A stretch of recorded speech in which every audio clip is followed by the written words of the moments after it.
Magic morning. ഇന്ന് B മാജിക്കിന്റെ 2062 സെഷനിലേക്ക് B magic founders, leaders, members എല്ലാവരെയും സ്വാഗതം ചെയ്യുന്നു. ഇന്ന് ലേണിംഗ് ഫ്രം ഫെയിലിയേഴ്സ് എന്ന ടോപ്പിക്കിൽ സെഷൻ ലീഡ് ചെയ്യുവാൻ JC1 ഇന്ത്യൻ സോൺ ട്രെയിനറായ അശ്വിൻ ബാബുരാജ് സാറിനെ സ്വാഗതം ചെയ്യുന്നു. Welcome sir.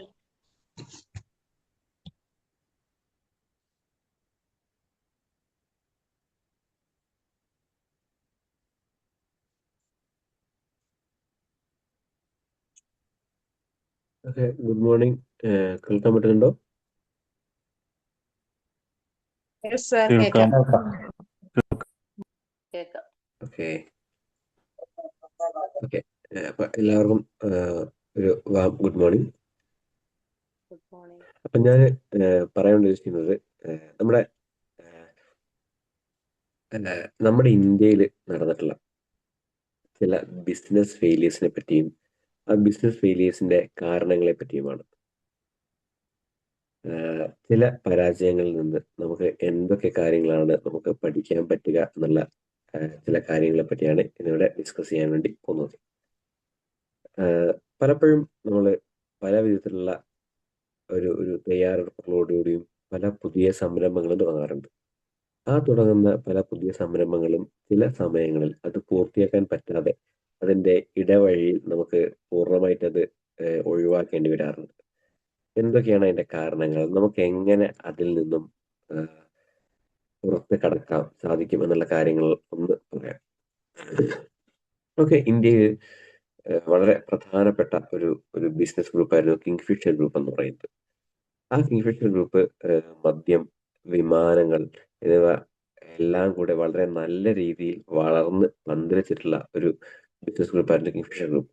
പക്ഷേ 2007 ഈ ഒരു ബിസിനസ് ഗ്രൂപ്പിന്റെ തകർച്ച ആരംഭിക്കുകയും 2012 അവര് പൂർണ്ണമായി അവരുടെ ബിസിനസ്സുകൾ പൂട്ടി കെട്ടുകയും ചെയ്യേണ്ടി വന്നിട്ടുണ്ട്. അപ്പോൾ എന്തുകൊണ്ടാണ് ഇത് സംഭവിച്ചത് എന്ന് നോക്കിയാൽ അദ്ദേഹത്തിന് വളരെയധികം വർദ്ധിച്ച കടം, അതായത് തൻ്റെ വരവിനേക്കാൾ കൂടുതൽ പണം ചെലവഴിക്കുന്ന ഒരു രീതിയായിരുന്നു ഈ കിങ്ഫിഷർ ഗ്രൂപ്പിന്റെ ഉടമയായിട്ടുള്ള വിജയ് മല്യയുടേത്. എപ്പോഴും തന്നെ ബിസിനസ്സിലൂടെ അസറ്റ് ക്രിയേറ്റ് ചെയ്യുന്നതിന് പകരമായിട്ട് കൂടുതൽ സ്പെൻഡിങ്ങുകൾ, മറ്റു പല അനാവശ്യ കാര്യങ്ങൾക്കും തൻ്റെ ജീവിതത്തിലെ പലതരം സുഖ സൗകര്യങ്ങൾക്ക് വേണ്ടിയിട്ടാണ് അദ്ദേഹം പല രീതിയിൽ പണം ഉപയോഗിച്ചുകൊണ്ടിരുന്നത്. അതുകൊണ്ട് തന്നെ വളരെ നല്ല രീതിയിൽ പോകുന്നു. ഇപ്പോഴും കിങ്ഫിഷർ ഗ്രൂപ്പിന് വലിയ ഒരു മദ്യ കമ്പനിയാണ്. മദ്യ ഉൽപ്പാദനത്തിൽ അവർ ഇപ്പോഴും നമ്പർ 1 ആയി നിൽക്കുന്നു. പക്ഷേ എങ്കിലും കിങ്ഫിഷർ ഗ്രൂപ്പിന്റെ ഉടമയായിട്ടുള്ള വിജയ് മല്യയ്ക്ക് ഇന്ത്യയിൽ നിന്ന് തുടരാൻ വേണ്ടി സാധിക്കുന്നില്ല. അദ്ദേഹം ഇന്ന് ഇന്ത്യക്ക് പുറത്താണ്. അദ്ദേഹം ഇന്ന് ഇന്ത്യയുടെ പല ബാങ്കുകളുടെയും 9,000 കോടി രൂപ വാങ്ങി അത് തിരിച്ചടയ്ക്കാൻ സാധിക്കാത്ത കേസുമായി ബന്ധപ്പെട്ട് അദ്ദേഹം ഇന്ന് ഇന്ത്യക്ക് പുറത്താണ് നിൽക്കുന്നത്. അപ്പോൾ വളരെ നല്ല ഇന്ത്യയിലെ നമ്പർ 1 കമ്പനിയായിരുന്ന ഒരു കമ്പനി തന്റെ സ്പെൻഡിങ് ഹാബിറ്റിലെ പ്രശ്നങ്ങൾ കാരണമാണ് ഇന്നിങ്ങനെ തീർന്നത്. ഇതുപോലെ മറ്റൊരു കമ്പനിയാണ് റിലയൻസ് കമ്മ്യൂണിക്കേഷൻസ് എന്ന് പറയുന്നത്. റിലയൻസ് കമ്മ്യൂണിക്കേഷൻസിന്റെ പരാജയത്തിന്റെ പ്രധാനപ്പെട്ട കാരണം അവർ ഉപയോഗിച്ചിരുന്ന ടെക്നോളജിയിലെ പ്രശ്നങ്ങളായിരുന്നു. CDMA എന്ന് പറഞ്ഞൊരു ഓൾഡ് ടെക്നോളജി ആയിരുന്നു അവർ ഉപയോഗിച്ചിരുന്നത്. 2016 പുതിയ ടെക്നോളജിയുമായി ജിയോ കടന്നു വന്നു. ആ കടന്നു വന്ന സമയത്ത് സ്വയം മാറുവാനോ പുതിയ ടെക്നോളജി കൊണ്ടുവരാനോ അല്ലെങ്കിൽ കസ്റ്റമേഴ്സിന് പുതിയ കാര്യങ്ങൾ നൽകുവാനോ ഈ റിലയൻസ് കമ്മ്യൂണിക്കേഷൻസ് തയ്യാറായില്ല. അനിൽ അംബാനി ആയിരുന്നു റിലയൻസ് കമ്മ്യൂണിക്കേഷന്റെ മെയിൻ ഓപ്പറേറ്റർ എന്ന് പറയുന്നത്. അപ്പൊ ഈ അനിൽ അംബാനി അദ്ദേഹത്തിന്റെ ഈ ഒരു ദീർഘവീക്ഷണമില്ലായ്മ, ആ വീക്ഷണമില്ലായ്മ ഒരു പോയിന്റ്, ആ പോയിന്റിലാണ് ഈ കമ്പനിയുടെ തകർച്ച ആരംഭിക്കുന്നത്. നമ്മൾ എപ്പോഴും ഏത് കമ്പനിയാണെങ്കിലും ഒരു 10 വർഷത്തിന് ശേഷം നമ്മൾ എവിടെ നിൽക്കണം, അല്ലെങ്കിൽ പുതുതായി വരുന്ന ടെക്നോളജികൾ എന്തൊക്കെ എന്നുള്ള കാര്യങ്ങൾ നമ്മൾ നിരന്തരം എപ്പോഴും ഇവാലുവേറ്റ് ചെയ്തുകൊണ്ടേ ഇരിക്കേണ്ടതുണ്ട് അതിന്റെ ഒരു പ്രാധാന്യത്തെ പറ്റിയായിരുന്നു നമ്മൾ ഇവിടെ സൂചിപ്പിക്കുന്നത്. പിന്നെ മറ്റൊരു കമ്പനി ജെറ്റ് എയർവേസ് എന്ന് പറയുന്നത് നമ്മളെല്ലാവരും കേട്ടിട്ടുണ്ടായിരിക്കുന്ന ഒരു കമ്പനിയാണ് ജെറ്റ് എയർവേസ്. ഇൻഡിഗോ ഒക്കെ വന്ന സമയത്ത് ഇന്ത്യൻ വ്യോമയാന രംഗത്തെ ഒരു പ്രധാനപ്പെട്ട ആളുകളായിരുന്നു ഈ ജെറ്റ് എയർവേസ്. അപ്പോൾ ഒരു കാലഘട്ടത്തിൽ അവര് കോവിഡിനൊക്കെ ശേഷം കൂടുതൽ വിമാനങ്ങൾ വാങ്ങുവാൻ വേണ്ടി അവർ തീരുമാനിച്ചു. അവർ ഈ പറഞ്ഞ പോലെ നമ്മൾ കടമെടുത്താണ് വിമാനങ്ങൾ വാങ്ങുന്നതെങ്കിൽ പോലും അവർക്ക് മാനേജ് ചെയ്യാൻ പറ്റാവുന്നതിനേക്കാൾ മുകളിൽ പല ബാങ്കുകളിൽ നിന്ന് കടം വാങ്ങി വിമാനങ്ങൾ വാങ്ങിക്കൂട്ടുകയും ആ വിമാനങ്ങൾ നല്ല രീതിയിൽ ഉപയോഗിക്കാനോ അത് പറത്താനോ സാധിക്കാതെ വളരെ നല്ല രീതിയിൽ പോയിക്കൊണ്ടിരുന്ന ജെറ്റ് എയർവേസ് അത് പരാജയപ്പെട്ടു പോവുകയാണ്. അതിന്റെ ഉടമസ്ഥനായ നരേഷ് ഗോയൽ ഇന്ന് ജയിലിലാണ്. ഈ ജെറ്റ് എയർവേസിന്റെ കാര്യം പറയുന്ന സമയത്ത് നമുക്ക് കേരളവുമായി ഒരു ചെറിയൊരു ഒരു കണക്ഷൻ കാണിക്കാൻ വേണ്ടി സാധിക്കും. അതായത് ഈ ജെറ്റ് എയർവേസ് വരുന്നതിന് മുൻപായിട്ട് നമ്മുടെ കേരളത്തിൽ നിന്നുള്ള ഒരു വിമാന കമ്പനി ഉണ്ടായിരുന്നു, ഈസ്റ്റ് വെസ്റ്റ് എയർലൈൻസ്. ആ വിമാന കമ്പനി നല്ല രീതിയിൽ തുടങ്ങുന്ന സമയത്ത് ആ വിമാന കമ്പനിയെ തകർക്കാൻ വേണ്ട എല്ലാ കാര്യങ്ങളും ചെയ്തിട്ടുണ്ടായിരുന്നത് ഈ ജെറ്റ് എയർവേസ് എന്നുള്ള ഗ്രൂപ്പായിരുന്നു. അതിന്റെ ഉടമയായിട്ടുള്ള നരേഷ് ഗോയലായിരുന്നു. അപ്പൊ ഈസ്റ്റ് വെസ്റ്റ് എയർലൈൻസ് എന്നുള്ള കേരളത്തിന്റെ വിമാന കമ്പനിയെ തകർത്തുകൊണ്ടായിരുന്നു ഈ ജെറ്റ് എയർവേസ് മുന്നിലേക്ക് വന്നിട്ടുള്ളത്. അപ്പോൾ ഈ ജെറ്റ് എയർവേസിന്റെ ഈ ഒരു തകർച്ച എന്ന് പറയുന്നത് ഒരു കർമ്മയുടെ ഒരു വീല് പോലെ നമുക്ക് ചില സമയങ്ങളിൽ തോന്നാറുണ്ട്. പിന്നെ മറ്റൊരു കേസ് എന്ന് പറയുന്നത് ഫ്യൂച്ചർ ഗ്രൂപ്പാണ്. ഞാൻ ഇന്ത്യയിൽ ഒരു 10 എക്സാമ്പിൾസ് മാത്രം പറഞ്ഞുകൊണ്ട് അതിൽ ചില പ്രധാനപ്പെട്ട കാര്യങ്ങളാണ് പറയാൻ വേണ്ടി ഉദ്ദേശിക്കുന്നത്. ഫ്യൂച്ചർ ഗ്രൂപ്പ് ഫ്യൂച്ചർ ഗ്രൂപ്പ് എന്ന് പറയുന്നത് കിഷോർ ബിയാനി എന്ന് പറയുന്ന ഒരു ഒരു വമ്പൻ കോർപ്പറേറ്റ് തുടങ്ങിയ ഒരു ഗ്രൂപ്പായിരുന്നു ഫ്യൂച്ചർ ഗ്രൂപ്പ്. ഇന്ത്യയിലാകെ എല്ലാ സ്ഥലങ്ങളിലും സൂപ്പർ മാർക്കറ്റുകൾ സ്ഥാപിക്കുക എന്നുള്ളതായിരുന്നു അവരുടെ ഒരു ഉദ്ദേശം. അപ്പൊ നീലഗിരീസ് എന്ന പേരിൽ, ഈസി ഡേ എന്ന പേരിലൊക്കെ വലിയ സൂപ്പർ മാർക്കറ്റുകൾ അവർക്കുണ്ടായിരുന്നു. പക്ഷേ കോവിഡ് കാരണം, കോവിഡിന് ശേഷം വന്നിട്ടുള്ള ആ ഒരു പ്രശ്നങ്ങൾ അതിജീവിക്കാൻ അവർക്ക് സാധിച്ചിട്ടില്ല. അങ്ങനെ അവരുടെ ക്യാഷ് ഫ്ലോ നിലയ്ക്കുകയും അവർക്ക് കടം താങ്ങുവാൻ സാധിക്കാതെ വരികയും ചെയ്തുകൊണ്ടാണ് ഫ്യൂച്ചർ ഗ്രൂപ്പ് എന്നുള്ള ഗ്രൂപ്പ് എന്നേക്കുമായിട്ട് ഇല്ലാതായി പോവുകയും ചെയ്തിട്ടുള്ളത്. പിന്നെ മറ്റേ നമ്മൾ ആരും കേട്ടിരിക്കാൻ സാധ്യതയില്ലാത്ത മറ്റൊരു തകർന്നു പോയൊരു ഗ്രൂപ്പാണ് സ്പേസില്ല എന്ന് പറഞ്ഞ ഗ്രൂപ്പ്. നമ്മൾ എയർ ബി എൻ പിയെ പറ്റി എല്ലാവരും കേട്ടിട്ടുണ്ടായിരിക്കും. എയർ ബി എൻ പി നമുക്ക് ഏതെങ്കിലും സ്ഥലത്തേക്ക് ടൂറൊക്കെ പോകുന്ന സമയത്ത് നമുക്ക് അവിടുത്തെ വില്ലാസ് അല്ലെങ്കിൽ അവിടുത്തെ പ്രോപ്പർട്ടീസ് നമുക്ക് അക്വയർ ചെയ്യാൻ വേണ്ടി സാധിക്കുക ഈ സ്റ്റേസ് ഇല്ല വഴിയാണ്. സോറി, ഈ എയർ ബി എൻ ബി വഴിയായിരുന്നു. അപ്പൊ എയർ ബി എൻ ബി എന്നുള്ള അതുപോലെ തന്നെ ഒരു എയർ ബി എൻ ബി ഒരു വിദേശ കമ്പനിയാണ്. അവർ ഇന്ത്യയിലൊക്കെ ഒരുപാട് പ്രോപ്പർട്ടികൾ ലീസിനെടുത്ത് അവരത് മാനേജ് ചെയ്യുന്നു. എന്നാൽ സ്റ്റേസില്ല എന്ന് പറയുന്നത് എയർ ബി എൻ ബി പോലെ തുടങ്ങിയിട്ടുള്ള ഒരു ഗ്രൂപ്പായിരുന്നു. ഇതേപോലെ പലവിധ കാര്യങ്ങൾ നമുക്ക് ആളുകൾക്ക് ഇതേപോലെ നൽകാൻ വേണ്ടി തുടങ്ങിയ ഒരു ഗ്രൂപ്പായിരുന്നു. പക്ഷേ ഈ ഓൺലൈൻ മാർക്കറ്റുകളിൽ നടക്കുന്ന ഒരു അൺസസ്റ്റൈനബിൾ ഡിസ്കൗണ്ട്, പല ഗ്രൂപ്പുകളും പല ആളുകളും നമുക്ക് അനാവശ്യമായിട്ടുള്ള ഡിസ്കൗണ്ടുകളായിരുന്നു നൽകിക്കൊണ്ടിരുന്നത്. ഇങ്ങനെ ഒരു അൺസസ്റ്റൈനബിൾ ഡിസ്കൗണ്ടുകൾ നൽകാൻ തുടങ്ങിയതോടുകൂടി അവർ ഈ സ്റ്റേസില എന്ന് പറയുന്ന ഗ്രൂപ്പും അവരുടെ പ്രവർത്തനം നിർത്തിപ്പോവുകയാണ് ചെയ്തിട്ടുള്ളത്. ഇനി നമ്മൾ അടുത്ത ഒരു ഗ്രൂപ്പിലേക്ക് പോകുന്ന സമയത്ത് അത് ബൈജൂസ് ഗ്രൂപ്പാണ്. ബൈജൂസ് ഗ്രൂപ്പിന്റെ നമുക്ക് എല്ലാവർക്കും അറിയാവുന്ന ഒരു ഗ്രൂപ്പായിരുന്നു ബൈജൂസ് ഗ്രൂപ്പ്. ഈ പറയുന്ന പോലെ ഒരു ഇവരുടെ തോൽവിക്കുള്ള പ്രധാനപ്പെട്ട കാരണം അഗ്രസീവ് ആയിട്ടുള്ള കസ്റ്റമറിന്റെ അടുത്ത് അല്ലെ കസ്റ്റമറെ കൊണ്ടുവരാൻ വേണ്ടിയുള്ള അഗ്രസീവായ ഡീലിങ്സ് ആയിരുന്നു അവരുടെ ഏറ്റവും വലിയ പ്രശ്നം. ആളുകൾ ഒരു കാലത്ത് ഇഷ്ടപ്പെട്ടിരുന്ന ബൈജൂസ് എന്ന് പറയുന്ന കമ്പനി പിന്നീട് ഈ കമ്പനി ഒരു പേടി സ്വപ്നമായി മാറി. കാരണം കസ്റ്റമേഴ്സിനെ വളരെ മോശമായ രീതിയിലായിരുന്നു അവർ ട്രീറ്റ് ചെയ്തുകൊണ്ടിരുന്നത്. പ്രധാനമായിട്ടും ബൈജൂസിന്റെ കസ്റ്റമേഴ്സ് കുട്ടികളും ആ കുട്ടികളുടെ രക്ഷിതാക്കളുമായിരുന്നല്ലോ. ആ കുട്ടികളോടും രക്ഷിതാക്കളോടും പലപ്പോഴും ലോൺ, EMI അല്ലെങ്കിൽ അവര് ചില ഫിനാൻഷ്യൽ കാര്യങ്ങളിലുള്ള ട്രാൻസ്പെറൻസി ഇല്ലായ്മ, പലപ്പോഴുമുള്ള ഭീഷണി, അത് ചെറിയ കുട്ടികളെയും വലിയ ആളുകളെയും ഒക്കെ ഭീഷണിപ്പെടുത്തുക. അവരുടെ ഫിനാൻഷ്യൽ സ്കീമും കാര്യങ്ങളും ഒക്കെ വെച്ചുകൊണ്ട്, അല്ലെങ്കിൽ ചില ആളുകൾക്ക് അത് കൃത്യമായി അടയ്ക്കാൻ വേണ്ടി പറ്റിയില്ലെങ്കിൽ ഒരു ഒരു ഒരു ഒരു ബ്ലേഡ് അല്ലെങ്കിൽ ഒരു പലിശക്കാരൻ എങ്ങനെയാണ് പെരുമാറുന്നത് അതുപോലൊരു പെരുമാറ്റമായിരുന്നു ഈ ബൈജൂസിന്റെ ഭാഗത്തു നിന്ന് വന്നുകൊണ്ടിരുന്നത്. അപ്പൊ ആ ഒരു കസ്റ്റമേഴ്സിനോടുള്ള വളരെ മോശം സമീപനം കൊണ്ട് വന്നിട്ടുള്ള ഒരു ഒരു ഒരു തകർച്ചയായിരുന്നു ബൈജൂസിന് ഉണ്ടായിരുന്നത്. കൂടാതെ തങ്ങളുടെ ആസ്തി പെരുപ്പിച്ച് കാണിക്കുക. അങ്ങനെ പെരുപ്പിച്ച് കാണിച്ചുകൊണ്ട് മറ്റൊരുപാട് കമ്പനികളിൽ നിന്ന് ഒരുപാട് പണം അവർ സ്വന്തമാക്കി. ആ പണം അവസാനം കൃത്യമായി മാനേജ് ചെയ്യാൻ പറ്റാതെ തകർന്നു പോവുകയാണ് ബൈജൂസിന് സംഭവിച്ചിട്ടുള്ളത്. പിന്നെ മറ്റൊരു നല്ലൊരു സെസ്റ്റ് മണി, കേട്ടിരിക്കാൻ വഴിയില്ല. സെസ്റ്റ് മണി എന്ന് പറഞ്ഞൊരു വലിയ കമ്പനി ഉണ്ടായിരുന്നു. ഇന്ന് നമുക്ക് ആമസോണിലും പേടിഎമ്മിലും അല്ലെ പലതിലും നമുക്ക് എന്തെങ്കിലും സാധനങ്ങൾ വാങ്ങിയാൽ നമുക്ക് ഇന്ന് പണം കൊടുക്കേണ്ട ആവശ്യമില്ല.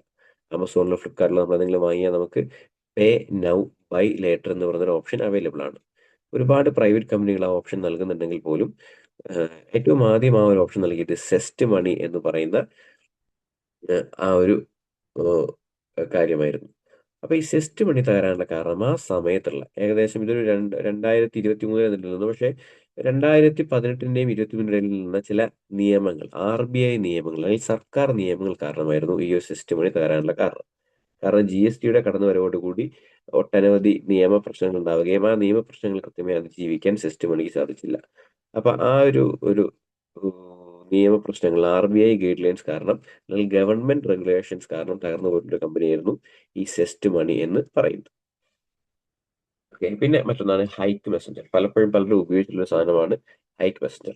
ഒരു കാലത്ത് എല്ലാവരുടെയും ഫോണിൽ ഉണ്ടായിരുന്ന ഇന്നത്തെ ഒരു AI ഒക്കെ പോലെ ഇന്നിപ്പോൾ നമുക്ക് ChatGPT-യും ജെമിനിയും ഒക്കെ ഉണ്ട്. പക്ഷെ അന്നത്തെ കാലത്ത് ഹൈക്ക് മെസ്സഞ്ചറിനോട് നമ്മളൊരു മെസ്സേജ് അയച്ചു കഴിഞ്ഞാൽ തിരിച്ച് അതേപോലത്തെ ഒരു മെസ്സേജ് നമുക്ക് തിരിച്ചു വരുമായിരുന്നു. അപ്പൊ അങ്ങനെയുള്ളൊരു മെസ്സേജ് ആയിരുന്നു ഹൈക്ക് മെസ്സഞ്ചർ.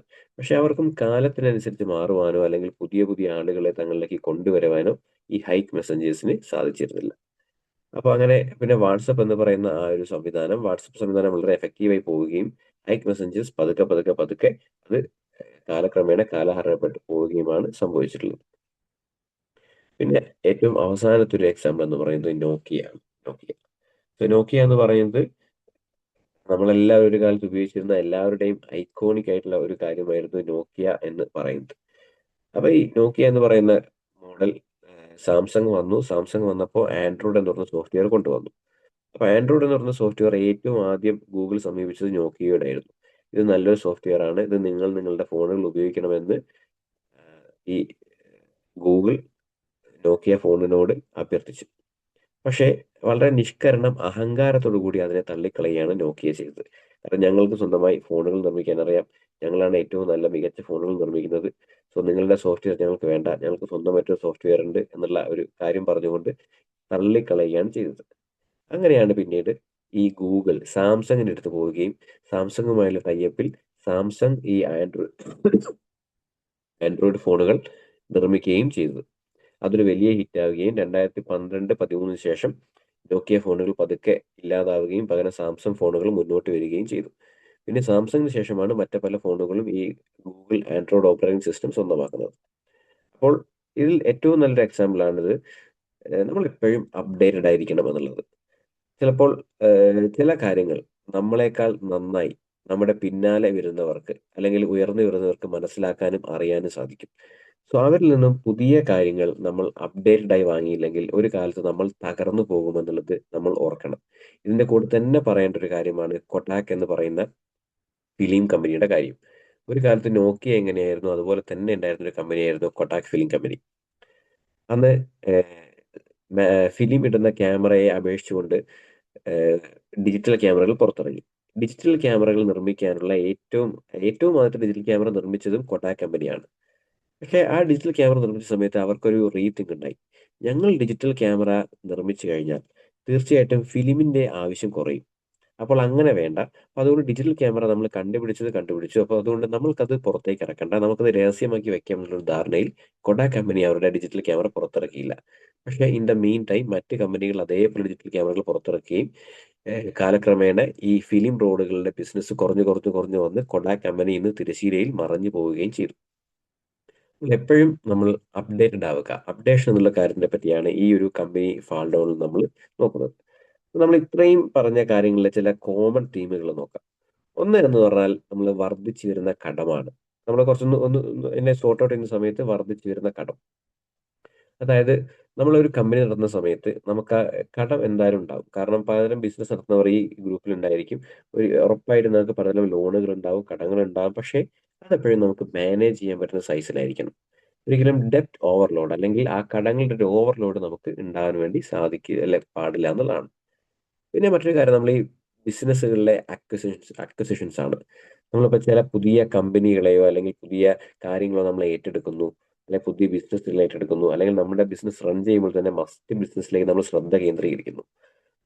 അങ്ങനെയുള്ള സമയത്തും നമ്മൾ ഈ വളരെയധികം ശ്രദ്ധിക്കേണ്ടതുണ്ട്. അപ്പൊ ഈ ബാഡ് അക്വസിഷൻസും നമ്മുടെ കമ്പനിയെ വളരെ ദോഷകരമായി ബാധിക്കാനുള്ള ഒരു സാധ്യത ഉണ്ട് എന്നുള്ളതാണ്. പിന്നെ മറ്റൊരു പോയിന്റ് ഇതിൽ പറയുന്നത് നമ്മുടെ കാരണങ്ങൾ കൊണ്ടല്ലാതെയും നമുക്ക് ചിലപ്പോൾ ചില പരാജയങ്ങൾ സംഭവിച്ചേക്കാം. പ്രധാനമായിട്ടും ഗവൺമെന്റ് റെഗുലേഷൻസ് അല്ലെങ്കിൽ ഗവൺമെന്റ് നിയമങ്ങൾ. തീർച്ചയായിട്ടും ഗവൺമെന്റ് റെഗുലേഷൻസും ഗവൺമെന്റ് നിയമങ്ങളും ഏത് സമയത്തും പല രീതിയിലും മാറാം. അപ്പോൾ മാറി വരുന്ന നിയമങ്ങൾ അല്ലെങ്കിൽ എങ്ങനെ നിയമങ്ങൾ മാറി വന്നാലും അതിനനുസരിച്ച് നമ്മുടെ കമ്പനിയുടെ സ്ട്രാറ്റജിയും നമ്മുടെ കമ്പനിയുടെ മാനേജറിയൽ കാര്യങ്ങളും മാറ്റുവാൻ നമ്മൾ തയ്യാറായിരിക്കണം. അത് നമ്മൾ മുന്നിൽ കാണുകയും വേണം. കാരണം നമ്മുടെ സർക്കാരാണ് അല്ലെ നമ്മുടെ ഒരു നിയമവ്യവസ്ഥയാണ് പലപ്പോഴും പലതരം നിയമങ്ങൾ പലരെയും പലതരത്തിൽ ബുദ്ധിമുട്ടിച്ചിട്ടുണ്ട്. ഇപ്പോ ഇപ്പൊ ഏത് നിയമം ഏത് സമയത്താണ് ശക്തി പ്രാപിക്കുക? നമ്മുടെ കൊച്ചിയിലെ തേവര എന്ന് പറയുന്ന സ്ഥലത്ത് കായലിനോട് ചേർന്ന് ഫ്ലാറ്റ് ഉണ്ടാക്കുകയും ആ ഫ്ലാറ്റ് അവസാനം പൊളിച്ചു കളയുകയും ചെയ്യേണ്ടി വന്നിട്ടുണ്ട്. ആ ഫ്ലാറ്റ് പൊളിച്ചു കളഞ്ഞ ആ കമ്പനിയുടെ ഗുഡ് വിൽ, അവരുടെ റെപ്യൂട്ടേഷൻ ഇന്ന് എന്തായിരിക്കും ഒന്ന് ചിന്തിച്ച് നോക്കൂ. അപ്പം നമ്മൾ എപ്പോഴും സർക്കാർ നിയമങ്ങളുമായി മാക്സിമം ചേർന്ന് നിന്ന് പോകുവാൻ വേണ്ടി ശ്രദ്ധിക്കുക. എപ്പോഴാണോ നമ്മൾ ഇപ്പൊ പല ആളുകളും പറയും, അത് ഇന്ന നിയമമാണ്, ആ നിയമത്തിന് പ്രാധാന്യമൊന്നുമില്ല, ആ നിയമം ഇപ്പോൾ ശ്രദ്ധിക്കേണ്ട കാര്യമില്ല എന്നൊക്കെ പറയുമെങ്കിലും ഏതെങ്കിലും ഒരു കാലത്ത് ആ നിയമം ശക്തി പ്രാപിക്കുകയും ആ നിയമത്തിന്റെ പേരിൽ സർക്കാർ നടപടികൾ എടുക്കുകയും ചെയ്താൽ അത് നമ്മുടെ ബിസിനസ്സിനെയും ഗുരുതരമായി ബാധിക്കും എന്നുള്ളതാണ്. സോ നിയമങ്ങൾ കൃത്യമായി പാലിക്കുക, ആ നിയമങ്ങൾക്കനുസരിച്ച് നമ്മുടെ ബിസിനസ്സുകൾ കൃത്യമായി മുന്നോട്ട് കൊണ്ടുപോകാൻ വേണ്ടി ശ്രദ്ധിക്കുകയും ചെയ്യുക. പിന്നെ നമ്മൾ ശ്രദ്ധിക്കേണ്ടത്, നമ്മുടെ ഒരു പ്രോഡക്റ്റോ മറ്റോ ഇറക്കുന്ന സമയത്ത് ആ പ്രോഡക്റ്റ് മാർക്കറ്റിന് ആവശ്യമുള്ളതാണോ എന്നുള്ളത് നമ്മൾ ശ്രദ്ധിക്കേണ്ടതുണ്ട്. മാർക്കറ്റ് ഫ്രണ്ട്ലി ആയിട്ടുള്ള ഒരു പ്രോഡക്റ്റ് ആണ് എപ്പോഴും കാലത്തെ അതിജീവിച്ചുകൊണ്ട് നിലനിൽക്കുകയുള്ളൂ. പണ്ട് കാലത്ത് ഗൂഗിൾ എന്നുള്ള കമ്പനി ഗൂഗിൾ ലെൻസ് അല്ല, ഗൂഗിൾ സ്പെക്ടക്കിൾ, ഗൂഗിൾ കണ്ണട എന്ന് പറയുന്ന ഒരു കാര്യം പുറത്തിറങ്ങിയിട്ടുണ്ട് 10 വർഷം മുമ്പ്. പക്ഷെ അന്ന് ആ പ്രോഡക്റ്റിന് യാതൊരുവിധ ഡിമാൻഡോ കാര്യങ്ങളോ ഒന്നുമില്ലായിരുന്നു. ഗൂഗിൾ ഗ്ലാസസ് എന്നാണ് അതിന്റെ പേര്. അന്ന് പലതരം കാര്യങ്ങൾ ആ ഗ്ലാസ്സിലൂടെ ചെയ്യാനൊക്കെ സാധിക്കുമായിരുന്നു. പക്ഷേ അത് നല്ല രീതിയിൽ പുറത്തിറക്കിയെങ്കിലും ആർക്കും അത് ആവശ്യമില്ലാത്തതുകൊണ്ട് ആ ഒരു ഗ്ലാസ് പിന്നെ വിസ്മൃതിയിൽ മറഞ്ഞു പോവുകയാണ് ചെയ്തത്. അപ്പൊ മാർക്കറ്റിന് ആവശ്യമുള്ള സാധനങ്ങളാണ് നമ്മൾ എപ്പോഴും പുറത്തിറക്കുന്നത്. പുതിയ ടെക്നോളജി, പുതിയ കാര്യങ്ങൾ, പുതിയ ജനറേഷൻ, അവർക്ക് വേണ്ട കാര്യങ്ങൾ നമ്മൾ നോക്കേണ്ടതുണ്ട്. പിന്നെ രണ്ടാമത്തെ ഒരു കാര്യം ക്യാഷ് ഫ്ലോ മെയിൻ്റെനൻസ് ആണ്. ഏതൊരു ബിസിനസ്സിലും നല്ല കൃത്യമായ ക്യാഷ് ഫ്ലോ നമ്മൾ മെയിൻറ്റെയിൻ ചെയ്യണം. അല്ലെങ്കിൽ നമ്മൾ ഒരിക്കലും റണ്ണിങ് ഔട്ട് ഓഫ് ക്യാഷ് എന്നുള്ളൊരു ഒരു ഒരു ഒരു ഒരു ഒരു ഫേസിലേക്ക് എത്താൻ വേണ്ടി സാധിക്കില്ല. നമ്മുടെ ക്യാഷ് റണ്ണിങ് ഔട്ട്, അല്ലെങ്കിൽ ക്യാഷ് എപ്പോഴാണോ നമ്മുടെ ആ ഒരു ഫ്ലോയിൽ നിന്ന് ഇല്ലാതായി പോകുന്നത്, ആ സമയത്ത് നമുക്ക് നമ്മുടെ കമ്പനി ഷട്ട് ഡൗൺ ചെയ്യേണ്ടി വരും. അപ്പൊ എപ്പോഴും കൃത്യമായ പ്രോപ്പർ ക്യാഷ് ഫ്ലോ മെയിൻറ്റെയിൻ ചെയ്യേണ്ടതായിട്ട് വരും. ഇപ്പൊ ഞാൻ കഴിഞ്ഞ ദിവസം എൻ്റെ സുഹൃത്തായ ഒരു ഒരു അതായത് അദ്ദേഹത്തിന് ലാബ് എക്യുപ്മെന്റ്സ്, അല്ലെങ്കിൽ കോളേജുകളിലും സയന്റിഫിക് സ്ഥാപനങ്ങളിലും ഒക്കെ ലാബുകൾ സെറ്റ് ചെയ്ത് കൊടുക്കുക എന്നുള്ളതാണ് അദ്ദേഹത്തിന്റെ ജോലി. അപ്പൊ ക്യാഷ് ഫ്ലോയുമായി അദ്ദേഹത്തിനോട് സംസാരിച്ച സമയത്ത് അദ്ദേഹം പറഞ്ഞൊരു എക്സാമ്പിൾ ഉണ്ട്. അദ്ദേഹം പൊതുവെ ഗവൺമെന്റ് കോളേജുകളുമൊക്കെ ഡീൽ ചെയ്യുന്ന സമയത്ത് ഗവൺമെന്റ് കോളേജുകൾ ഒരു കൊട്ടേഷൻ തരും. അപ്പൊ ആ കൊട്ടേഷൻ ചിലപ്പോൾ കൊട്ടേഷൻ കിട്ടണമെങ്കിൽ, അവർക്ക് കമ്പനി കിട്ടണമെങ്കിൽ അവർക്ക് വളരെ കുറഞ്ഞ രീതിയിൽ കൊട്ടേഷൻ കൊടുക്കുകയും അവർക്ക് ആ കൊട്ടേഷൻ ലഭിക്കുകയും ചെയ്യും. അങ്ങനെ ലഭിച്ചു കഴിഞ്ഞാലും പല ഇൻസ്ട്രുമെന്റ്സും വളരെയധികം കോടിക്കണക്കിന് രൂപ വിലയുള്ളതാണ്. അപ്പോൾ ഇവർ ബാങ്ക് ലോൺ 18% ബാങ്ക് ലോൺ എടുത്തിട്ട് ഈ എക്യുപ്മെന്റ്സ് ഒക്കെ പർച്ചേസ് ചെയ്ത് ഈ കോളേജുകൾക്ക് നൽകും. പക്ഷെ ഗവൺമെന്റ് കോളേജുകളോ ഗവൺമെന്റ് സ്ഥാപനങ്ങളൊക്കെ ആകുന്ന സമയത്ത് ഈ ലാബുകളൊക്കെ സെറ്റ് ചെയ്താലും ഇതിന്റെ പണം കിട്ടണമെങ്കിൽ ചിലപ്പോൾ 1-1.5 വർഷം വേണ്ടി വരും. അപ്പൊ അദ്ദേഹം പറയുന്നത്, അദ്ദേഹം കടം വാങ്ങിയിട്ടാണ് ഈ എക്യുപ്മെന്റ്സ് കോളേജിന് നൽകുന്നത്. അപ്പോൾ ബാങ്കിലെ 18% പലിശ അദ്ദേഹം അടയ്ക്കണം. കൂടാതെ ഏറ്റവും കുറഞ്ഞ കോട്ടിനായിരിക്കും അദ്ദേഹം ഈ ഇത് കൊടുത്തിട്ടുണ്ടാവുക. ആ കുറഞ്ഞ കോട്ടിൽ കൊടുക്കുകയും ചെയ്തു. ഈ ബാങ്ക് ലോൺ, അല്ലെങ്കിൽ ബാങ്ക് ലോണിന്റെ പലിശ 1 വർഷത്തോളം അടയ്ക്കുന്നു. 1 വർഷത്തിന് ശേഷം ആ പൈസ കിട്ടുന്നു. അപ്പോൾ അതുകൊണ്ട് യാതൊരുവിധ നേട്ടവും അവസാനത്തേക്ക് ഉണ്ടാവുന്നില്ല എന്നാണ് അദ്ദേഹം എന്നോട് പറഞ്ഞിട്ടുള്ളത്. കാരണം നമുക്ക് മണി പെട്ടെന്ന് തന്നെ കിട്ടിയാൽ മാത്രമേ അത് നമുക്ക് മെയിൻറ്റെയിൻ ചെയ്യാൻ പറ്റുള്ളൂ. അല്ലാതെ നമ്മൾ ബാങ്ക് ലോണിലെ 18% പലിശ 1 വർഷം അടച്ച് അതിനുശേഷം നമുക്ക് ആ എമൗണ്ട് കിട്ടിയാൽ ആ പലിശ നമുക്ക് നഷ്ടമായിരിക്കും. അങ്ങനെയുള്ള ചില ക്യാഷ് ഫ്ലോ പ്രോബ്ലംസ് നമ്മൾ എപ്പോഴും എന്താണ് ബിസിനസ്സിൽ നമ്മൾ ശ്രദ്ധിക്കേണ്ട കാര്യങ്ങളാണ്. പിന്നെ നമ്മുടെ പ്രോഡക്റ്റ് മാർക്കറ്റിൽ പിക്ക് ചെയ്യുന്ന രീതി, ഏത് സ്ഥലത്ത് എങ്ങനെ നമ്മുടെ പ്രോഡക്റ്റിനെ നമ്മൾ അവതരിപ്പിക്കണം എന്നുള്ളത് നമ്മൾ ശ്രദ്ധിക്കേണ്ട ഒരു കാര്യമാണ്. അപ്പോൾ ചില പ്രോഡക്റ്റുകൾ, ഇപ്പം ചിലപ്പോൾ ഈ പാലെന്ന് പറയുന്ന പ്രോഡക്റ്റ് ചിലപ്പോൾ നമ്മുടെ കേരളത്തിൽ മിൽമയാണ് ഇപ്പം വളരെ നമ്പർ 1 നിൽക്കുന്നത്. അപ്പോൾ ഈ മറ്റൊരു പാൽ കമ്പനി വരുന്ന സമയത്ത് ചിലപ്പോൾ കേരളത്തിൽ മാർക്കറ്റിൽ പിടിച്ചെടുക്കാൻ ബുദ്ധിമുട്ടായിരിക്കും. കാരണം നമ്മളൊക്കെ മിൽമ എന്നുള്ള കേട്ട് മിൽമ ഉപയോഗിച്ച് വളർന്നവരാണ്.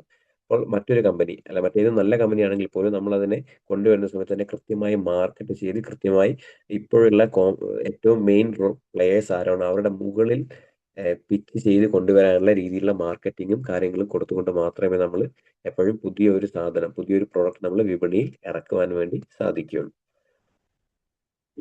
പിന്നെ നമ്മൾ കസ്റ്റമറിന്റെ ഫീഡ്ബാക്സ് വളരെ പ്രധാനപ്പെട്ടതാണ്. ഏതൊരു ബിസിനസ്സിലും കസ്റ്റമേഴ്സ് ഫീഡ്ബാക്ക്, അത് നല്ല കസ്റ്റമർ ഫീഡ്ബാക്ക് ഉണ്ടെങ്കിൽ മാത്രമേ നമുക്ക് നിലനിൽക്കാൻ വേണ്ടി സാധിക്കുകയുള്ളൂ. ബൈജൂസിന് സംഭവിച്ചതുപോലെ ബൈജൂസ് കസ്റ്റമേഴ്സിന്റെ യാതൊരു വിധത്തിലും കൺസിഡർ ചെയ്തില്ല. അവരുടെ വളരെ മോശം ഫീഡ്ബാക്കുകൾ അവർക്കുണ്ടായി. ആ വളരെ മോശം ഫീഡ്ബാക്കാണ് ബൈജൂസിന്റെ തകർച്ചയ്ക്ക് ഏറ്റവും വലിയ കാരണങ്ങളിൽ ഒന്നായിട്ടുള്ളത്. മറ്റൊന്ന് നമ്മുടെ ടീം ആൻഡ് ലീഡർഷിപ്പ് കോൺഫ്ലിക്റ്റ് ആണ്. അതായത് എപ്പോഴും ഒരു ലീഡിങ് ടീം ഉണ്ടാവും, ഈ കാര്യങ്ങളൊക്കെ മെയിൻറ്റെയിൻ ചെയ്യുന്ന ടീം ഉണ്ടാവും. അപ്പൊ ആ ഒരു കാര്യങ്ങൾ ചെയ്യുന്ന ടീമും ഇതിന്റെ ലീഡേഴ്സ് തമ്മിലുള്ള കോൺഫ്ലിക്റ്റുകൾ ഉണ്ടെങ്കിൽ ആ കോൺഫ്ലിക്റ്റുകൾ എന്താണ് നമ്മുടെ ഒരു ബിസിനസ്സിന് എപ്പോഴും തകർച്ചയ്ക്ക് കാരണമാകാൻ സാധ്യതയുണ്ട്. എപ്പോഴും നല്ല ടീം, ആ ടീമിനെ മാനേജ് ചെയ്യാൻ നല്ല മാനേജേഴ്സ്, നല്ല ലീഡേഴ്സ്, ആ ഒരു ബോസ് ആവാതെ ഒരു ലീഡറായി നിന്നുകൊണ്ട് ആ ടീമിനെ മാനേജ് ചെയ്താൽ നമുക്ക് പലപ്പോഴും ആ ഒരു ബിസിനസ് മുന്നോട്ട് കൊണ്ടുപോകാൻ സാധിക്കും. ഇലോൺ മസ്കിനെ പറ്റിയുള്ള ഒരു ലേഖനത്തിൽ കഴിഞ്ഞ ദിവസം പറഞ്ഞത്, അദ്ദേഹം പലപ്പോഴും സ്വന്തമായി വീടില്ല. അദ്ദേഹം രാത്രി അദ്ദേഹത്തിന്റെ ടെസ്ല പ്ലാന്റിൽ തന്നെയാണ് കിടന്നുറങ്ങാറ്. കാരണം ടെസ്ലയുമായി ബന്ധപ്പെട്ട കാര്യങ്ങൾ അത്രയധികം ശ്രദ്ധിച്ചു കൊണ്ടുപോകേണ്ടത് കൊണ്ടും ആളുകൾക്ക്, ജീവനക്കാർക്ക് ഒരു ഊർജം പകരേണ്ടത് കൊണ്ടും അദ്ദേഹം ടെസ്ല പ്ലാനിൽ തന്നെ അദ്ദേഹം കിടന്നുറങ്ങുകയും അദ്ദേഹത്തിന്റെ ജീവനക്കാരുടെ കൂടെ തന്നെ അദ്ദേഹം ഉണ്ടാവുകയും ചെയ്യുന്നു എന്നുള്ളതാണ്. നമ്മുടെ പാരഗൺ പാരഗൺ എല്ലാവർക്കും അറിയുന്ന കാര്യമാണ്. പാരഗൺ എന്ന് പറയുന്ന കോഴിക്കോട് പ്രധാനപ്പെട്ട റെസ്റ്റോറന്റ്. ആ റെസ്റ്റോറന്റിൽ നമ്മളൊരു 11 മണിക്ക് പോയി കഴിഞ്ഞാൽ നമുക്ക് അതിന്റെ ഓണർ സുമേഷ് ചേട്ടനെ അവിടെ കാണാൻ വേണ്ടി സാധിക്കും. 11 മണി മുതൽ, അതായത് രാത്രി 11 മണിയാണ്. 11 മണി മുതൽ രാത്രി ഒരു 2 മണി 3 മണി വരെ അദ്ദേഹം റെസ്റ്റോറന്റിൽ തന്നെ ഉണ്ടാവും. അദ്ദേഹത്തിന്റെ ജീവനക്കാരുടെ വിശേഷങ്ങൾ അന്വേഷിക്കും, അദ്ദേഹം കിച്ചൺ വിസിറ്റ് ചെയ്യും, അദ്ദേഹത്തെ മറ്റു കാര്യങ്ങളൊക്കെ അദ്ദേഹം ഒബ്സർവ് ചെയ്യും. അങ്ങനെ എല്ലാ കാര്യങ്ങളും നോക്കി എല്ലാ ആളുകളോടും ബന്ധം സ്ഥാപിച്ചുകൊണ്ട് ഒരു നല്ല ലീഡറായിട്ട് മുന്നോട്ട് പോകാൻ അദ്ദേഹത്തിന് സാധിക്കുന്നു. അതുകൊണ്ട് തന്നെയാണ് പാരഗൺ റെസ്റ്റോറന്റ് ഇന്നും ഒരുപാട് ബ്രാഞ്ചുകൾ തുറന്നുകൊണ്ട് നല്ല രുചിയുമായി ഇന്നും നല്ല രീതിയിൽ മുന്നോട്ടേക്ക് പോകുന്നത്. പിന്നെ നമ്മൾ പറഞ്ഞ ലീഗൽ ബാറ്റിൽസ്, നമ്മളെപ്പോഴും ഈ ലീഗൽ കാര്യങ്ങളെ പറ്റി ശ്രദ്ധയായിരിക്കണം എന്നുള്ളത് ഞാൻ പറഞ്ഞു. പിന്നെ ഫോക്കസ് ഇല്ലായ്മ. നമ്മൾ കൃത്യമായി നമ്മുടെ ഒരു പ്രോഡക്റ്റിനെ പറ്റി നമുക്കൊരു ഫോക്കസ് ഉണ്ടായിരിക്കണം. നമ്മുടെ പ്രോഡക്റ്റ് എന്തായിരിക്കണം, അതൊരു 5 കൊല്ലം കഴിയുമ്പോൾ എവിടെ എത്തി നിൽക്കണം, ഒരു 10 കൊല്ലം കഴിയുമ്പോൾ എവിടെ എത്തി നിൽക്കണം എന്നതിനെ പറ്റി കൃത്യമായ ഫോക്കസിങ്. ആ ഫോക്കസ് ഉണ്ടെങ്കിൽ മാത്രമേ നമുക്ക് നമ്മുടെ പ്രോഡക്റ്റുമായി നല്ല രീതിയിൽ മുന്നോട്ടേക്ക് പോകുവാൻ വേണ്ടി സാധിക്കുകയുള്ളൂ. പിന്നെ പലപ്പോഴും വിപണിയിൽ ഉണ്ടാകുന്ന കോമ്പറ്റീഷൻസ്, പലപ്പോഴും ഒരു അൺഫെയർ കോമ്പറ്റീഷൻസ് വിപണികളിൽ ഉണ്ടാവാറുണ്ട് പല മേഖലകളിലും. ഒട്ടനവധി ഡിസ്കൗണ്ടുകൾ നൽകുക, അപ്പൊ അങ്ങനെയുള്ള ഈ അൺഫെയർ ഡിസ്കൗണ്ടുകൾ ഉണ്ടാകുമ്പോൾ അതിൽ ചില കള്ളത്തരങ്ങൾ തീർച്ചയായിട്ടും ഉണ്ടായിരിക്കും. അപ്പൊ അൺഫെയർ മത്സരത്തിലേക്ക് പോവാതെ നല്ല രീതിയിലുള്ള ഹെൽത്തി കോമ്പറ്റീഷൻസിലേക്ക് ബിസിനസ്സിൽ നിലനിന്നുകൊണ്ട് മുന്നോട്ട് പോകാൻ വേണ്ടി ശ്രദ്ധിക്കുക. നമ്മൾ വളരെ താഴ്ത്തി ഒരു പ്രോഡക്റ്റ് വിൽപ്പന ചെയ്താലും അത് കുറച്ചു കാലത്തേക്ക് ചിലപ്പോൾ നമുക്ക് അതിൽ ആ വിൽപ്പന കിട്ടുമായിരിക്കും, പക്ഷെ ദീർഘകാലത്തേക്ക് നമുക്ക് ആ വിൽപ്പന കൊണ്ടുപോകാൻ സാധിക്കുകയില്ല. എപ്പോഴും അതിന്റെ ഒരു ഫെയർ പ്രൈസിങ്ങിൽ നമ്മൾ പല ഉൽപ്പന്നങ്ങളെയും നമ്മൾ സെയിൽ ചെയ്യാൻ വേണ്ടി ശ്രമിക്കുക എന്നുള്ളതാണ് പറയാനുള്ളത്. അപ്പോൾ ഇത്രയും കാര്യങ്ങളാണ് എനിക്ക് ഈ ഒരു ചെറിയ സമയം കൊണ്ട് നിങ്ങളോട് പറയാൻ ഉദ്ദേശിച്ചിട്ടുള്ളത്. എപ്പോഴും നമ്മൾ പലതരം ഫെയിലിയേഴ്സ് നമുക്ക് ചുറ്റിലുണ്ടാവാം. ആ ഫെയിലിയേഴ്സ് കൃത്യമായി ഒബ്സർവ് ചെയ്യുക. അത് ഒബ്സർവ് ചെയ്തതിന് ശേഷം ആ ഫെയിലിയേഴ്സിനെ അനുസരിച്ച് നമ്മുടെ ബിസിനസ്, നമ്മുടെ പ്ലാനും നമ്മുടെ സ്ട്രാറ്റജികളും നമ്മൾ മെയിൻറ്റെയിൻ ചെയ്യുക. നമ്മുടെ ചുറ്റിലും തോറ്റുപോയവർ ഒരിക്കലും അവരെ കഴിവില്ലാത്തത് കൊണ്ടോ അല്ലെങ്കിൽ എന്തെങ്കിലും കാര്യങ്ങൾ കൊണ്ടോ തോറ്റുപോയവരല്ല, പല കാര്യങ്ങൾ അതിന് പിറകിലുണ്ടാവും. സോ അവരുടെ തോൽവിയിൽ നിന്ന്, അവരുടെ തോൽവിയുടെ കാരണങ്ങൾ അറിഞ്ഞുകൊണ്ട് മുന്നേറിയാൽ നമുക്കും നമ്മുടെ ജീവിതത്തിലെ പല പ്രശ്നങ്ങളിലും പരിഹാരം കാണുവാനും പലതരത്തിൽ ബിസിനസ്സുകൾ മുന്നോട്ടേക്ക് കൊണ്ടുപോകാനും വേണ്ടി സാധിക്കും. ഇത്രയുമാണ് എനിക്ക് പറയാനുള്ളത്. That's all. Thank U.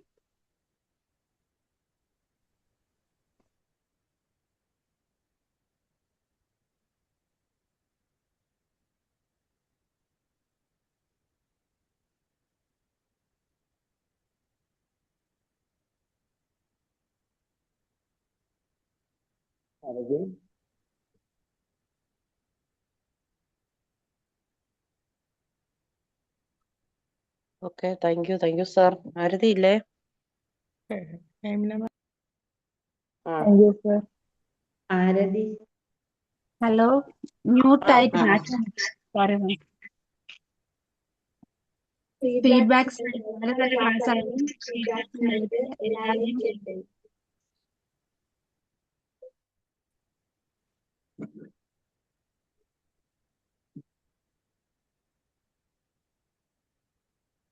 എൻ്റെ പേര് ഫസീല. മലപ്പുറം district ആണ്. ഇന്നലെ മുതലാണ് ജോയിൻ ആയത്. നല്ല ക്ലാസ് ആയിരുന്നു. Thank you sir.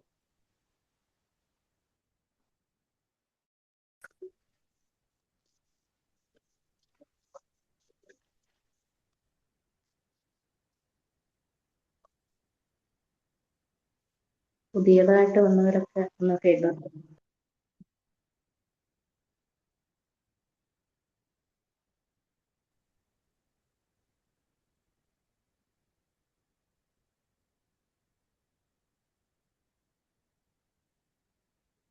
Hello, magic morning കേൾക്കുന്നുണ്ടോ?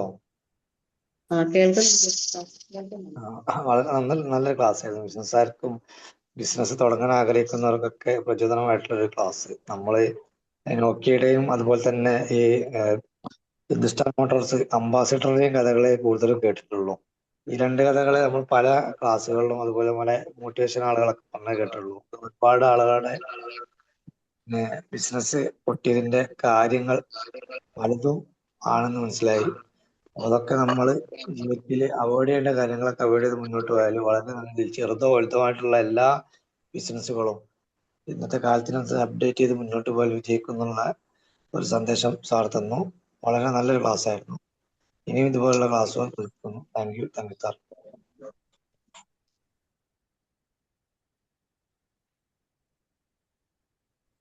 വളരെ നല്ലൊരു ക്ലാസ് ആയിരുന്നു സാർ. നല്ല പ്രസന്റേഷൻ, നല്ലൊരു അറിവ് ഞങ്ങൾക്ക് പങ്കുവെച്ചതിന് thank you sir. Okay, good morning sir.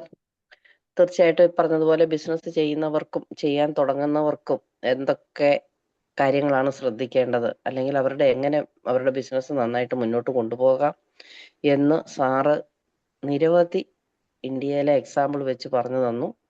അപ്പം അതിനകത്ത് ഇമ്പോർട്ടൻ്റ് ആയിട്ട് എന്തെല്ലാം കാര്യങ്ങളാണ് ശ്രദ്ധിക്കേണ്ടത്, മെയിനായിട്ടും ഫീഡ്ബാക്കും ലീഡേഴ്സിന്റെ ഗുണങ്ങളും എന്തൊക്കെയാണ്, അതിന്റെ ലീഗൽ ബാരിയേഴ്സും, നമുക്ക് ഫോക്കസ് ഇല്ലെങ്കിൽ എന്ത് ചെയ്യാൻ പറ്റും, ഏതൊക്കെയാണ് നമ്മുടെ കോമ്പറ്റീറ്റേഴ്സ്, ഇതൊക്കെ എങ്ങനെയാണ് നോക്കി കാണേണ്ടത്, അല്ലെങ്കിൽ നാം എങ്ങനെയാണ് പ്രവർത്തിക്കേണ്ടത്, നമ്മുടെ പ്രോഡക്റ്റ് ഏത് സ്ഥലത്ത് വെച്ചാലാണ് അത് കാര്യങ്ങൾ ചെയ്യാൻ പറ്റുന്നത്, ഒക്കെ നല്ല രീതിയിൽ പറഞ്ഞു തന്നു sir. Thank you very much.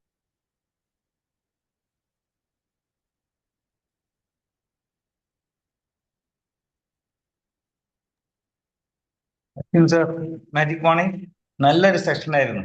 നമ്മുടെ ഇന്ത്യയിലെ പ്രധാനപ്പെട്ട പഴയ കമ്പനികളും അതിന്റെ പരാജയങ്ങളും വളരെ വ്യക്തമായിട്ട് നമുക്ക് അവതരിപ്പിക്കപ്പെട്ടിട്ടുണ്ട്. അതുപോലെ അത് പറയുകയാണെങ്കിൽ കിങ്ഫിഷർ, ജെറ്റ് എയർവേസ്, നോക്കിയ, പിന്നെ ബൈജൂസ്, കൊടാക്ക്, ഇങ്ങനെ ഇതിനൊക്കെ എന്തുകൊണ്ട് പരാജയപ്പെട്ടു എന്നുള്ള കാരണം സാറ് ക്ലിയർ ആയിട്ട് പറഞ്ഞിട്ടുണ്ട്. അപ്പൊ നമ്മൾ അത് എങ്ങനെ തരണം ചെയ്യണം, നമ്മളെ ജീവിതത്തിൽ അത് പലതരം വിഷമങ്ങൾ വരുന്ന സമയത്ത് അതിന് പാഠം ഉൾക്കൊണ്ട് മുന്നോട്ട് പോകാൻ, അതുപോലെ പുതിയ ബിസിനസ് സംരംഭങ്ങളിൽ എന്തൊക്കെ നോക്കണം എന്നുള്ള കാര്യങ്ങളും സാറ് ക്ലിയർ ആയിട്ട് പറഞ്ഞു തന്നുണ്ട്. അപ്പൊ അത് ഗവൺമെന്റ് പോളിസി ആയിക്കോട്ടെ, നമ്മൾ ഒരു ഫോർസൈറ്റ്നെസ് വേണം, അതുപോലെ തന്നെ കസ്റ്റമർ ഫ്രണ്ട്ലി വേണം, നമ്മൾ എപ്പോഴും അവരായിട്ട് നല്ല ഒരു ഫീഡ്ബാക്ക് അവർക്ക് കിട്ടണം. അതുപോലെ തന്നെ നമ്മൾ ദൈനംദിന പരിപാടികളിലെല്ലാം അവരിൽ കമ്പനിയുടെ കൂടെ തന്നെ ഉണ്ടായിരിക്കണം എന്നുള്ളതും വളരെ ശ്രദ്ധേയമായിട്ട് പറഞ്ഞു തന്നുണ്ട്. അതുപോലെ തന്നെ നല്ല എപ്പോഴും നല്ല മികച്ചു നിൽക്കുന്ന കമ്പനികൾ, അതായത് പാരഗൺ റെസ്റ്റോറന്റ് പോലെയുള്ള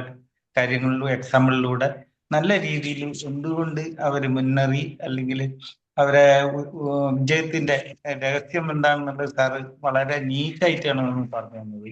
അപ്പം ഇതേമാതിരി നമ്മൾ പുതിയ സംരംഭങ്ങൾ തുടങ്ങുമ്പോഴും, അതുപോലെ നമ്മൾ ജീവിതത്തിൽ എന്തൊക്കെ സാഹചര്യങ്ങൾ വരികയാണെങ്കിലും നമ്മൾ ബെറ്റർ ആയിട്ട് ഒരു റിലേഷൻഷിപ്പ് മെയിൻറ്റെയിൻ ചെയ്തിട്ട് ഫോക്കസ് ചെയ്ത് നമ്മളെ ശ്രദ്ധ അതിലിട്ട് അമിതമായ കടം വരാതെ വരവിനനുസരിച്ച് ചെലവ് ചെയ്യുക എന്നുള്ളതും ഒക്കെ അതുണ്ടായി. അതായത് നല്ല ഒരു എത്തിക്സോട് കൂടിയിട്ട് നല്ല ഒരു പ്രത്യേക ഡിസ്കൗണ്ട് 70%, 80% ഡിസ്കൗണ്ട് എല്ലാം കൊടുത്തിട്ട് ഒരു കട്ട് ഔട്ട് കോമ്പറ്റീഷനിൽ പോകാതെ നല്ല ഒരു ബിസിനസ് ചെയ്തു കഴിഞ്ഞാൽ തീർച്ചയായിട്ടും നമുക്ക് ഒരു നല്ല ഉഷാറായിട്ടുള്ള ഒരു വിജയം ഉണ്ടാവും എന്നുള്ളത് സാറിന്റെ ക്ലാസ്സിലൂടെ മനസ്സിലായിട്ടുണ്ട്.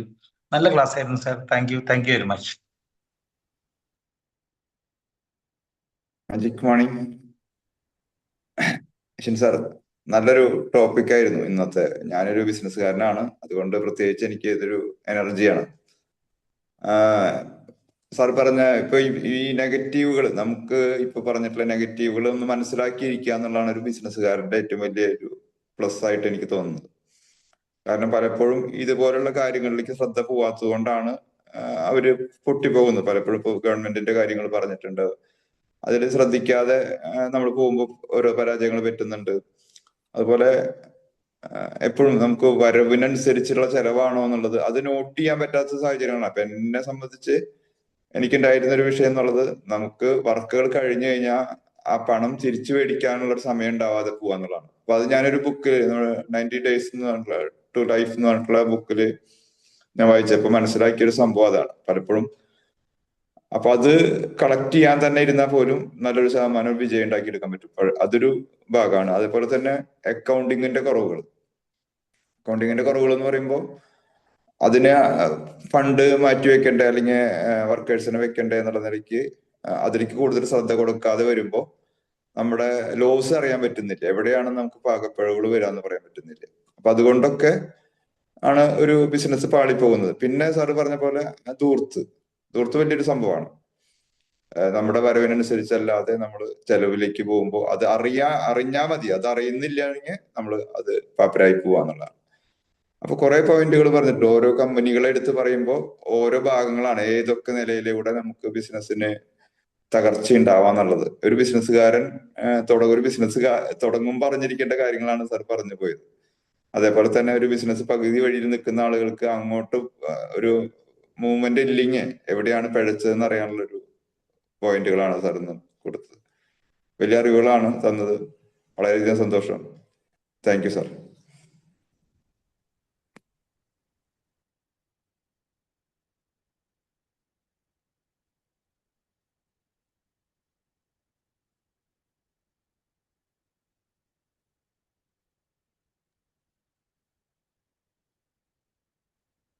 മാജിക് മോർണിംഗ് കേൾക്കാമോ? കേൾക്കാം. വളരെ നല്ലൊരു ക്ലാസ് ആയിരുന്നു കേട്ടോ. നമ്മളിപ്പോൾ രണ്ട് തലത്തിൽ നോക്കുകയാണെങ്കിൽ, അതായത് ബിസിനസിന്റെ പാർട്ട് വൈസ് നോക്കുകയാണെന്നുണ്ടെങ്കിൽ ആ ഒരു രീതിയിൽ എടുക്കാം. അതുപോലെ തന്നെ ലൈഫിന്റെ രീതിയിൽ നോക്കുകയാണെന്നുണ്ടെങ്കിൽ ആ ഒരു രീതിയിൽ എടുക്കാം.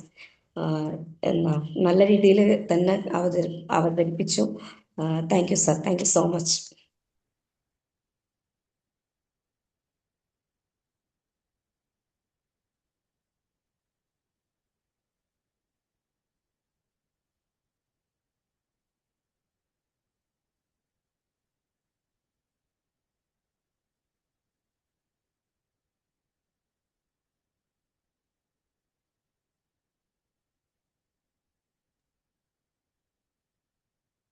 ആരതി, ഇനി ആരെങ്കിലും ഫീഡ്ബാക്ക് പറയാനുണ്ടോ? അല്ലെങ്കിൽ വൈൻഡപ്പ് ചെയ്യാം.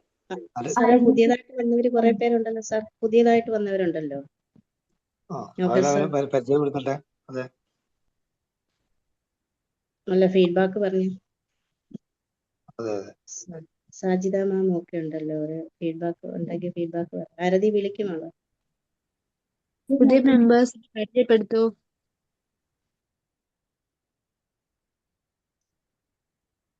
മാം സാജിദ മാം. ഞാൻ സാജിദയാണ്. പിന്നെ നല്ല ക്ലാസ് ആയിരുന്നു. എനിക്ക് ഒരുപാട് കാര്യങ്ങൾ അറിയാൻ കഴിഞ്ഞു. Thank you sir. വേറെ ഏതെങ്കിലും മെമ്പേഴ്സ് ഉണ്ടോ ഇനി പരിചയപ്പെടുത്താൻ?